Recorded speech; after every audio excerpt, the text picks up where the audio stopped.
भक्तजनों जय माता दी। अब सुनेंगे बृहस्पतिवार व्रत की कहानी। बृहस्पतिवार व्रत की विधि सहित। इस दिन बृहस्पतेश्वर महादेव जी की पूजा होती है। दिन में एक समय ही भोजन करें, पीले वस्त्र धारण करें, पीले पुष्पों को धारण करें। भोजन भी पीले चने की दाल का ही होना चाहिए, नमक नहीं खाना चाहिए। पीले रंग का फूल, चने की दाल, पीले कपड़े तथा पीले चंदन से पूजा करनी चाहिए। पूजन के पश्चात कथा सुननी चाहिए। इस व्रत के करने से बृहस्पति जी अति प्रसन्न होते हैं तथा धन और विद्या का लाभ होता है। स्त्रियों के लिए यह व्रत अति आवश्यक है। इस व्रत में केले का पूजन होता है। बृहस्पतिवार व्रत कथा। प्राचीन समय की बात है। भारतवर्ष में एक राजा राज्य करता था। वह बड़ा प्रतापी तथा दानी था। वह नित्य प्रति मंदिर में भगवत दर्शन करने जाता। वह ब्राह्मण और गुरु की सेवा किया करता था। उसके द्वार से भी कोई याचक निराश होकर नहीं लौटता था। वह प्रत्येक गुरुवार को व्रत रखता एवं पूजन करता था। हर दिन गरीबों की सहायता करता था, परंतु यह सब बातें उसकी रानी को अच्छी नहीं लगती थी। वह न तो व्रत करती और न ही किसी को एक पैसा भी दान में देती। वह राजा से भी ऐसा करने को मना किया करती थी। एक समय की बात है कि राजा शिकार खेलने वन को गए। घर पर रानी और दासी थी। उस समय गुरु बृहस्पति साधु का रूप धारण कर राजा के दरवाजे पर भिक्षा मांगने आए। साधु ने रानी से भिक्षा मांगी तो वह कहने लगी, हे साधु महाराज, मैं इस दान और पुण्य से तंग आ गई हूँ। इस कार्य के लिए तो मेरे पति देवी बहुत हैं। अब आप ऐसी कृपा करें कि यह सारा धन नष्ट हो जाए तथा मैं आराम से रह सकूं। साधु रूपी बृहस्पति देव जी ने कहा, हे देवी, तुम बड़ी विचित्र हो। संतान और धन से कोई भी दुखी नहीं होता, इसको सभी चाहते हैं। पापी भी पुत्र और धन की इच्छा करता है। अगर तुम्हारे पास धन अधिक है तो भूखे मनुष्यों को भोजन कराओ, प्याऊ लगवाओ, ब्राह्मणों को दान दो, धर्मशालाएं बनवाओ, कुआं, तालाब, बावड़ी, बाग बगीचे आदि का निर्माण कराओ तथा निर्धनों की कुंवारी कन्याओं का विवाह कराओ, साथ ही इत्यादि करो। इस प्रकार के कर्मों से आपके कुल का और आपका नाम परलोक में भी सार्थक होगा एवं तुम्हें भी स्वर्ग की प्राप्ति होगी।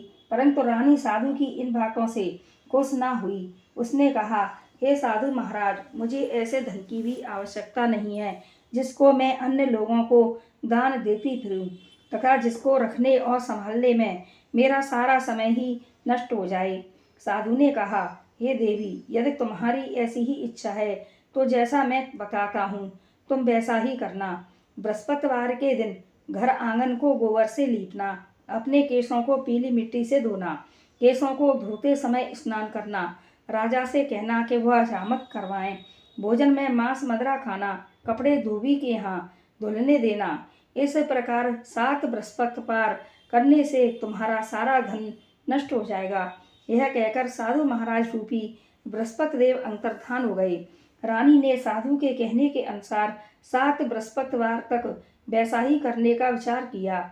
साधु के बताए अनुसार कार्य करते हुए केवल 3 बृहस्पतिवार ही बीते थे कि उसकी समस्त धन संपत्ति नष्ट हो गई। भोजन के लिए दोनों समय परिवार तरसने लगा तथा सांसारिक भोगों से दुखी रहने लगा। तब राजा रानी से कहने लगा कि हे रानी, तुम यहाँ पर रहो, मैं दूसरे देश को जाता हूँ, क्योंकि यहाँ पर मुझे सभी मनुष्य जानते हैं, इसलिए मैं यहाँ पर कोई काम भी नहीं कर सकता। अब मैं परदेश जा रहा हूँ, वहाँ कोई काम धंधा करूँगा, शायद हमारे भाग्य बदल जाएं। ऐसा कहकर राजा परदेश चला गया। वह वहाँ पर जंगल से लकड़ी काट कर लाता, शहर में बेचता। इस तरह से वह अपना जीवन व्यतीत करने लगा। इधर राजा के बिना रानी और दासियां दुखी रहने लगीं। किसी दिन भोजन मिलता और किसी दिन जल पीकर ही रह जाती। एक समय रानी और दासियों को 7 दिन बिना भोजन के व्यतीत हो गए तो रानी ने अपनी दासी से कहा, हे दासी, यहाँ पास ही के नगर में मेरी बहन रहती है, वह बड़ी धनवान है, तू उसके पास चली जा और वहाँ से 5 शेर बेजर मांग कर ले आ, जिससे कुछ समय के लिए गुजारा हो जाएगा। दासी रानी की बहन के पास गई। रानी की बहन उस समय पूजा कर रही थी। बृहस्पतिवार का दिन था। दासी ने रानी की बहन से कहा कि हे रानी, मुझे आपकी बहन ने भेजा है, मुझे 5 शेर बेजर दे दो। दासी ने यह बात अनेक बार कही, परंतु रानी की बहन ने कोई उत्तर नहीं दिया। क्योंकि वह उस समय बृहस्पतिवार की कथा सुन रही थी। जब दासी को रानी की बहन से कोई उत्तर नहीं मिला तो वह बहुत दुखी हुई। उसे क्रोध भी आया। वह लौटकर रानी से बोली, हे रानी, आपकी बहन बहुत ही घमंडी है। वह छोटे लोगों से बात भी नहीं करती। मैंने उससे कहा तो उसने कोई उत्तर नहीं दिया। मैं वापस चली आई। रानी बोली, हे दासी, इसमें उसका कोई दोष नहीं है। जब बुरे दिन आते हैं तब कोई सहारा नहीं देता। अच्छे बुरे का पता विपत्ति में ही लगता है। जो ईश्वर की इच्छा होगी वही होगा। यह सब हमारे भाग्य का दोष है। उधर रानी की बहन ने सोचा कि मेरी बहन की दासी आई थी, परंतु मैं उससे नहीं बोली। इससे वह बहुत दुखी हुई होगी। अतः कथा सुन और विष्णु भगवान का पूजन समाप्त कर वह अपनी बहन के घर आई और कहने लगी कि हे बहन, मैं बृहस्पतिवार का व्रत कर रही थी। तुम्हारी दासी हमारे घर आई थी, परंतु जब तक कथा होती है, जब तक हम लोग न उठते हैं और न बोलते हैं, इसलिए मैं नहीं बोली। कहो दासी, क्यों आई थी? रानी बोली, बहन, हमारे घर अनाज नहीं था। वैसे तुमसे कोई बात छुपी नहीं है। इस कारण मैंने दासी को तुम्हारे पास 5 सेर बेजन लेने के लिए भेजा था। रानी की बहन बोली, बहन देखो, बृहस्पति भगवान सबकी मनोकामना पूर्ण करते हैं। देखो, शायद तुम्हारे घर में ही अनाज रखा हो। यह सुनकर दासी घर के अंदर गई तो वहां पर उसे एक घड़ा बेजर का भरा मिला, जिससे वह बहुत प्रसन्न हुई, क्योंकि उसने एक एक बर्तन देख लिया था। उसने बाहर आकर रानी को बकाया। दासी अपनी रानी से कहने लगी कि हे रानी, देखो, वैसे जब हमको अन्न नहीं मिलता तो हम रोज ही व्रत करते हैं। अगर इनसे व्रत की विधि और कथा पूछ ली जाए तो उसे हम भी कर लिया करेंगे। दासी के कहने पर रानी ने अपनी बहन से बृहस्पतिवार व्रत के बारे में पूछा। उसकी बहन ने बताया कि हे रानी बहन, बृहस्पतिवार को सूर्योदय से पूर्व उठकर स्नान करके बृहस्पतिवार का व्रत करना चाहिए, लेकिन उस दिन सिर नहीं धोना चाहिए। बृहस्पतिवार के व्रत में चने की दाल और मुनक्कों से भगवान विष्णु का पूजन केले की जड़ में करना चाहिए तथा दीपक जलावें। उस दिन एक समय ही पीला भोजन पीले खाद्य पदार्थों का करें तथा कथा सुने। इस प्रकार करने से गुरु भगवान प्रसन्न होते हैं, अन्न धन पुत्र देते हैं। इस तरह व्रत और पूजन की विधि बताकर रानी की बहन अपने घर लौट गई। रानी और दासी दोनों ने निश्चय किया कि वह बृहस्पति देव भगवान का पूजन जरूर करेंगी। 7 दिन बाद जब बृहस्पतिवार आया तो उन्होंने व्रत रखा। गुड़साल में जाकर चना और गुड़ भी लाईं तथा उसकी दाल से केले की जड़ में विष्णु भगवान का पूजन किया। अब भोजन कहाँ से आए? दोनों बड़ी दुखी हुई, परंतु उन्होंने व्रत किया था, इस कारण बृहस्पति देव भगवान प्रसन्न थे। वे एक साधारण व्यक्ति के रूप में 2 थालों में सुंदर पीला भोजन लेकर आए और दासी को देकर बोले, ए दासी, यह भोजन तुम्हारे और रानी के लिए है, तुम दोनों करना। दासी भोजन पाकर बड़ी प्रसन्न हुई और रानी से कहने लगी कि रानी जी, भोजन कर लो। रानी को भोजन के बारे में कुछ पता नहीं था, इसलिए वह दासी से बोली, जा तू ही भोजन कर, क्योंकि तू हमारी व्यर्थ में हंसी उड़ाती है। दासी बोली, एक व्यक्ति अभी भोजन दे गया है। रानी कहने लगी, वह भोजन तेरे लिए ही दे गया है और तू ही भोजन कर। दासी ने कहा कि वह व्यक्ति हम दोनों के लिए 2 थालों में भोजन दे गया है, इसलिए मैं और आप दोनों साथ साथ भोजन करेंगी। फिर दोनों ने गुरु भगवान को नमस्कार कर भोजन प्रारंभ किया। उसके बाद से वे प्रत्येक बृहस्पतिवार को गुरु भगवान का व्रत और पूजन करने लगीं। बृहस्पति भगवान की कृपा से उनके पास धन हो गया, परंतु रानी फिर पहले की तरह से आलस्य करने लगी। तब दासी बोली, देखो रानी, तुम पहले भी इस प्रकार आलस्य करती थी, तुम्हें धन के रखने में कष्ट होता था, इस कारण सभी धन नष्ट हो गया। अब गुरु भगवान की कृपा से धन मिला है तो फिर तुम्हें आलस्य होता है। बड़ी मुसीबतों के बाद हमने यह धन पाया है, इसलिए हमें दान और पुण्य करना चाहिए। तुम भूखे मनुष्यों को भोजन कराओ, प्याऊ लगवाओ, ब्राह्मणों को दान दो, कुआ तालाब बावड़ी आदि का निर्माण करवाओ, मंदिर पाठशाला बनवाकर दान दो, कुंवारी कन्याओं का विवाह कराओ, धन को शुभ कार्यों में खर्च करो, जिससे तुम्हारे कुल का यश बढ़े तथा स्वर्ग प्राप्त हो और पितृ प्रसन्न हो। दासी की बात मानकर रानी ने इसी प्रकार के कर्म करने प्रारंभ किए, जिससे उनका काफी यश फैलने लगा। एक दिन रानी और दासी आपस में विचार करने लगीं कि न जाने राजा किस दशा में होंगे। उनकी कोई खोज खबर नहीं है। गुरु भगवान से उन्होंने प्रार्थना की और भगवान ने रात्रि में राजा को स्वप्न में कहा, हे राजा उठ, तेरी रानी तुझको याद करती है, अब अपने देश को लौट जा। राजा प्रातःकाल उठकर जंगल से लकड़ियां काटकर लाने के लिए जंगल की ओर चल पड़ा। जंगल से गुजरते हुए वह सोचने लगा कि रानी की गलती से कितने दुख भोगने पड़े। राजपाट छोड़कर उसे जंगल में आकर रहना पड़ा। जंगल से लकड़ियां काटकर उन्हें बेचकर गुजारा करना पड़ा। उसी समय उस जंगल में बृहस्पति देव एक साधु का रूप धारण कर आए और राजा के पास आकर बोले, हे लकड़हारे, तुम इस सुनसान जंगल में किस चिंता में बैठे हो, मुझे बतलाओ। यह सुन राजा के नेत्रों में जल भर आया और साधु की वंदना कर बोला, हे प्रभु, आप सब कुछ जानने वाले हैं। इतना कहकर राजा ने साधु को अपनी संपूर्ण कहानी सुना दी। महात्मा तो स्वभाव से ही दयालु होते हैं। वे राजा से बोले कि हे राजा, तुम्हारी पत्नी ने बृहस्पति देव के प्रति अपराध किया था, जिसके कारण तुम्हारी यह दशा हुई। अब तुम किसी प्रकार की चिंता मत करो, भगवान तुम्हें पहले से अधिक धन देंगे। देखो, तुम्हारी पत्नी ने बृहस्पतिवार का व्रत करना प्रारंभ कर दिया है। अब तुम भी बृहस्पतिवार का व्रत करके चने की दाल व गुड़ जल के लोटे में डालकर केले के पत्ते से भगवान विष्णु का पूजन करो, फिर कथा कहो और सुनो। भगवान तुम्हारी सब कामनाओं को पूर्ण करेंगे। साधु को प्रसन्न देखकर राजा बोला, हे प्रभु, मुझे लकड़ी बेचकर इतना पैसा नहीं बचता जिससे भोजन करने के उपरांत कुछ बचा सकूं। मैंने रात्रि में अपनी रानी को व्याकुल देखा है। मेरे पास कोई साधन नहीं जिससे समाचार जान सकूं। फिर मैं बृहस्पतिवार की कौन सी कहानी कहूँ या सुनूं? मुझको तो कुछ भी मालूम नहीं है। साधु ने कहा, हे राजा, तुम किसी बात की चिंता मत करो। बृहस्पतिवार के दिन तुम रोजाना की तरह लकड़ियाँ लेकर शहर में जाओ। तुम्हें रोज से 2 गुना धन प्राप्त होगा, जिससे तुम भली भांति भोजन कर लोगे तथा बृहस्पति देव की पूजा का सामान भी आ जाएगा। बृहस्पति देव की कथा इस प्रकार है। बृहस्पति देव की कथा। प्राचीन काल में एक बहुत ही निर्धन ब्राह्मण था। उसके कोई संतान नहीं थी। वह नित्य पूजा पाठ करता, परंतु उसकी स्त्री बहुत मलिनता के साथ रहती थी। वह ना तो स्नान करती और न किसी देवता का पूजन करती थी। प्रातःकाल उठते ही वह सर्वप्रथम भोजन करती, बाद में कोई अन्य कार्य करती। ब्राह्मण देवता बहुत दुखी रहते थे।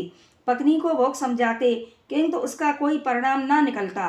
भगवान की अनुकंपा से एक समय उस ब्राह्मण की पत्नी गर्भवती हुई और 10वें महीने में उसने एक सुंदर कन्या को जन्म दिया।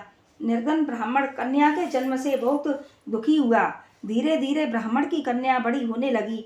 बचपन से ही उस कन्या की रुचि भगवान विष्णु की पूजा में थी। वह प्रातः उठते ही स्नान आदि करके भगवान विष्णु की पूजा करके मंदिर में जाती। बृहस्पतिवार को व्रत करके विधिवत पूजा पाठ करती। पूजा पाठ के बाद वह पढ़ने के लिए पाठशाला में जाती थी। घर से चलते हुए वह मुट्ठी भर जौ साथ लेकर जाती और पाठशाला के रास्ते में थोड़ी थोड़ी जौ गिराती जाती। जब वह पाठशाला से घर लौटती तो जौ के वह दाने सोने में बदले हुए मिलते थे। लड़की सभी सोने के दाने बीन लाती। एक दिन जब वह सोने के दानों को साफ कर रही थी तो उसकी माँ ने कहा, बेटी, सोने के दाने साफ करने के लिए सोने का सूप भी होना चाहिए। अगले दिन बृहस्पतिवार था। उसने भगवान बृहस्पति देव की पूजा करते हुए प्रार्थना की कि हे भगवान, यदि मैंने आपका व्रत विधिवत किया हो तो मुझे सोने का सूप दे दो। भगवान बृहस्पति देव ने उसकी मनोकामना पूरी करने का वचन दिया। पाठशाला से लौटते समय उसे रास्ते में सोने का सूप पड़ा हुआ मिला। घर लौटकर सोने का सूप अपनी माँ को दिखाकर वह सोने के दाने साफ करने लगी। उसी समय नगर का राजकुमार उसके घर के पास से गुजरा। उस सुंदर लड़की को सोने के सूप में जौ साफ करते देखकर वह राजकुमार उस पर मोहित हो गया। महल में लौटकर राजकुमार ने राजा से उस लड़की से विवाह करने की इच्छा प्रकट की तो राजा ने ब्राह्मण को महल में बुलवाकर राजा से उसकी लड़की के विवाह की बात कही। ब्राह्मण तैयार हो गया। धूमधाम से उस लड़की का विवाह राजकुमार से हो गया। दुल्हन बनकर ब्राह्मण की लड़की महल में चली गई। लड़की के चले जाने से ब्राह्मण फिर निर्धन हो गया। उसे कई कई दिन तक भोजन भी नहीं मिलता था। वह बहुत दुखी होकर ब्राह्मण एक दिन अपनी लड़की के पास गया। अपने पिता से निर्धनता का समाचार सुनकर उसे बहुत सा धन देकर पिता को विदा कर दिया। उस धन से ब्राह्मण के कुछ दिन तो आराम से गुजर गए, लेकिन जल्दी ही फिर भूखा मरने की हालत हो गई। ब्राह्मण अपनी लड़की से धन लेने के लिए फिर महल में पहुंचा। लड़की ने पिता की बुरी हालत देखकर कहा, पिताजी, आखिर आप कब तक मुझसे धन लेकर जीवन यापन करेंगे? आप कोई ऐसा उपाय क्यों नहीं करते जिससे आपका घर धन संपत्ति से भर जाए? ब्राह्मण ने कहा, मैंने तेरी माँ को बहुत समझा लिया, परंतु उसकी समझ में कुछ नहीं आता। उसका फूहड़पन नष्ट हो तो घर की निर्धनता भी दूर हो जाए। तब कुछ सोचकर लड़की ने पिता से कहा, पिताजी, आप कुछ दिनों के लिए माँ को मेरे पास छोड़ जाओ। तब कुछ सोचकर ब्राह्मण पत्नी को लेकर लड़की के पास महल में छोड़ आया। लड़की ने अपनी माँ से कहा, माँ, तुम प्रातःकाल उठकर स्नान आदि करके भगवान बृहस्पति देव विष्णु जी की पूजा अवश्य करना। पूजा करने से तुम्हारी निर्धनता अवश्य दूर हो जाएगी। लेकिन उसकी माँ ने उसकी कोई बात नहीं मानी। तब क्रोधित होकर लड़की ने अपनी माँ को एक कक्ष में बंद कर दिया। सूर्योदय के समय माँ को उठाकर जबरदस्ती उसे स्नान कराया और फिर मंदिर में ले जाकर भगवान बृहस्पति देव की पूजा कराई। कुछ दिनों तक ऐसा करने से माँ की बुद्धि में परिवर्तन हुआ और वह स्वयं बृहस्पतिवार का व्रत रखने लगी। उसके व्रत रखने से ब्राह्मण के घर में भगवान विष्णु की अनुकंपा से धन की वर्षा होने लगी। दोनों पति पत्नी धन संपत्ति पाकर आनंद पूर्वक जीवन यापन करते हुए विष्णु धाम को चले गए। लकड़हारा बने राजा ने उन साधु से भगवान बृहस्पति देव की यह कथा सुनकर बृहस्पतिवार का व्रत करके भगवान विष्णु की पूजा की। उस दिन से उसके सभी कलेश दूर हो गए। लेकिन अगले बृहस्पतिवार को कामकाज में अधिक व्यस्त रहने के कारण उसने भगवान बृहस्पति देव जी का व्रत नहीं किया। भगवान बृहस्पति देव लकड़हारे से क्रोधित हो गए और उसे भूल की सजा दी। उस दिन नगर के राजा ने नगर में घोषणा करके सबको सूचित किया, प्रत्येक नागरिक मेरे महल में भोजन करने आए। जो नहीं आएगा उसको अपराधी मानकर दंड दिया जाएगा। लकड़हारा बने राजा ने उस नगर के राजा की घोषणा तो सुनी, लेकिन जंगल से लकड़ी काटकर लाने और उन्हें बेचने में देर हो जाने के कारण वह समय पर महल में भोजन करने नहीं जा सका। अतः राजा के सैनिक लकड़हारे को पकड़कर महल में ले गए। राजा ने उसे महल के एक कक्ष में बैठा कर भोजन कराया। उस कक्ष में एक खूंटी पर रानी का सोने का हार लटका हुआ था। लकड़हारा अकेला उस कक्ष में भोजन कर रहा था। तभी उसने एक आश्चर्यजनक घटना घटती देखी। देखते ही देखते वह खूंटी हार को निगल गई। थोड़ी देर बाद राजा ने हार को गायब देखा तो लकड़हारे को कारावास में डलवा दिया। लकड़हारा मन ही मन अपने भाग्य को कोसने लगा। तभी उसे जंगल में मिले साधु का स्मरण हो आया। थोड़ी देर में भगवान बृहस्पति देव सन्यासी के रूप में उसके सामने प्रकट हुए और कहा, हे लकड़हारे, तूने भगवान बृहस्पति देव की पूजा नहीं की, इसलिए तुम्हें कष्ट हुआ है। लेकिन अब चिंता मत करो, बृहस्पतिवार के दिन कारागार के दरवाजे पर तुम्हें कुछ पैसे पड़े हुए मिलेंगे। उन पैसों से भगवान बृहस्पति देव का व्रत करके उनकी पूजा करोगे तो तुम्हारे सब दुख दूर हो जाएंगे। बृहस्पतिवार के दिन दरवाजे पर पड़े मिले पैसों से चने और गुड़ मंगाकर लकड़हारे ने बृहस्पतिवार की कथा कही तो भगवान बृहस्पति देव ने प्रसन्न होकर उस नगर के राजा को स्वप्न में लकड़हारे को कारागार से मुक्त करने को कहा। सुबह राजा ने अपने कक्ष में आकर देखा तो खूंटी पर रानी का हार लटका हुआ था। राजा ने लकड़हारे को मुक्त कर दिया और उसे धन और आभूषण देकर विदा किया। लकड़हारा बना राजा उस नगर से चलकर अपने नगर में पहुंचा तो उस नगर में कुएं, धर्मशाला, बाग बगीचे देखकर वह बहुत प्रसन्न हुआ। राजा ने किसी से पूछा, ये कुएं और धर्मशालाएं किसने बनवाई हैं? सबने उसे बताया कि यह सब रानी और उसकी दासी ने बनवाई हैं। राजा महल में पहुंचा तो रानी ने उसका भव्य स्वागत किया। तब राजा ने निश्चय किया कि सप्ताह में एक बार तो सभी बृहस्पति देव का व्रत तथा पूजन करते हैं, परंतु मैं प्रतिदिन व्रत किया करूंगा तथा दिन में 3 बार कथा कहा करूंगा। अब राजा हर समय दुसाले में चने की दाल बांधे रहता था तथा दिन में 3 बार बृहस्पति देव की कथा कहता। कुछ दिनों के बाद राजा को अपनी बहन की याद आई। एक दिन घोड़े पर सवार होकर राजा अपनी बहन से मिलने चल दिया। अभी राजा नगर के बाहर पहुंचा ही था कि उसने कुछ लोगों को एक सबको ले जाते हुए देखा। राजा को स्मरण हुआ कि आज उसने किसी को बृहस्पतिवार की व्रत की कथा नहीं सुनाई है। राजा ने उन लोगों को रोककर कहा, भाइयों, आप सबको ले जाने से पहले मुझसे बृहस्पतिवार की कथा सुन लें। लोगों ने राजा पर क्रोधित होकर कहा, तुम पागल तो नहीं हो? लेकिन कुछ बूढ़े बड़ों ने लोगों से कहा कि अच्छा भाई, साथ में चलते चलते तुम अपनी कथा भी सुना लो। राजा ने चलते हुए आधी कथा ही सुनाई थी कि सब हिलने लगा। राजा के पूरी कथा सुनाते ही सब उठकर बैठ गया। लोगों ने हैरानी से दांतों तले उंगली दबा ली और अगले बृहस्पतिवार से भगवान बृहस्पति देव का व्रत करने व कथा सुनने का निश्चय कर लिया। अब घोड़े पर सवार राजा चलते हुए एक किसान के पास पहुंचा। किसान अपने खेत में हल चला रहा था। राजा ने कहा, अरे भाई, मुझसे बृहस्पतिवार की कथा सुन लो। किसान झुंझलाकर बोला, अरे भाई, देख नहीं रहे हो, जितनी देर तक तुम्हारी कथा सुनूंगा उतनी देर में मैं पूरे खेत में हल चला लूंगा। राजा निराश होकर चलने लगा। तभी किसान के बैल लड़खड़ाकर जमीन पर गिर पड़े। किसान के पेट में भी जोरों का दर्द होने लगा। उस किसान की पत्नी जब खाना लेकर आई तो उसने किसान से इस बारे में पूछा। किसान ने घुड़सवार की पूरी बात बता दी। किसान की पत्नी दौड़ती हुई राजा के पास पहुंचकर हाथ जोड़कर बोली, भैया, मैं तुम्हारी कथा सुनने को तैयार हूँ। राजा ने उसके साथ खेत पर पहुंचकर बृहस्पतिवार की कथा सुनाई। तभी बैल उठकर खड़े हो गए। किसान के पेट का दर्द भी तुरंत ठीक हो गया। राजा अपनी बहन के घर पहुंचा तो उसकी बहुत आवभगत हुई। अगले दिन सुबह उठकर राजा ने देखा कि घर के सभी लोग भोजन कर रहे हैं। किसी भूखे को बृहस्पतिवार की कथा सुनाए बिना राजा भोजन नहीं करता था। उसने अपनी बहन से कहा, बहन, क्या घर में कोई ऐसा व्यक्ति है जिसने अभी तक भोजन न किया हो? उसकी बहन बोली, भैया, हमारे घर में तो क्या, आपको पूरे नगर में कोई ऐसा व्यक्ति नहीं मिलेगा जिसने सुबह सुबह भोजन नहीं किया हो। तब राजा ने बहन के घर से निकलकर उस नगर में बिना भोजन किए व्यक्ति की तलाश की। एक गडरिये के घर में उसका बेटा बीमार होने के कारण भूखा रह गया था। राजा ने उसको जाकर बृहस्पतिवार की कथा सुनाई। कथा सुनते सुनते गडरिये का बेटा बिल्कुल ठीक हो गया।